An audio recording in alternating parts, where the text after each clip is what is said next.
Kita mau sulap pasiennya jadi cantik. Kita mau fill under eye, ngilangin kantong mata ibunya. Ini yang buat kelihatan tua. Jadi ini buat kelihatan dia kayak sis kambling, terus-terusan kayak jaga malam, kelihatan kayak sudah berumur. Dan ini kalau ini dihilangin bikin kita tuh jadi lebih muda. Dan ini tindakan yang nggak bisa digantiin dengan tindakan manapun. Kecuali kantong matanya sudah berlemak, itu cuma bisa dioperasi. Tapi kalau misalnya dia cekung, nggak ada tindakan lain, mau pakai eye cream, mau pakai eye creamnya, mau lapis-lapis sampai lapis legit sekalipun, nggak akan bisa hilang. Satu-satunya cara adalah filler ya. Filler itu akan buat dia jadi lebih berisi. Yang paling penting kalau dalam filler itu adalah buatnya itu tetap natural. Jadi seolah-olah tidak filler. Itu yang paling penting. Kita mau kerjain pasiennya. Kalian lihat di sini ya.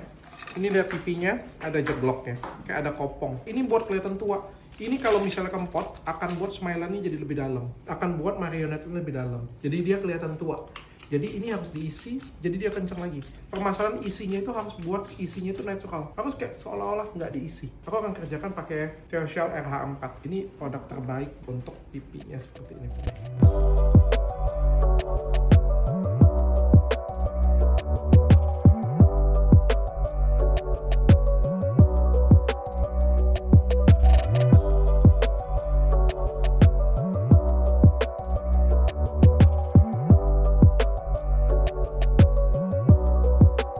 Ini tuh nggak perlu sampai sempurna banget, saking sempurnanya jadi aneh. Yang paling penting itu adalah buat dia itu tetap jadi manusia. Jadi bagus, masalahnya hilang, kempotnya hilang, kantong matanya jadi lebih baik, tapi buat dia kelihatan tetap jadi manusia. Nggak ada yang aneh dari dia. Itu gold standarnya.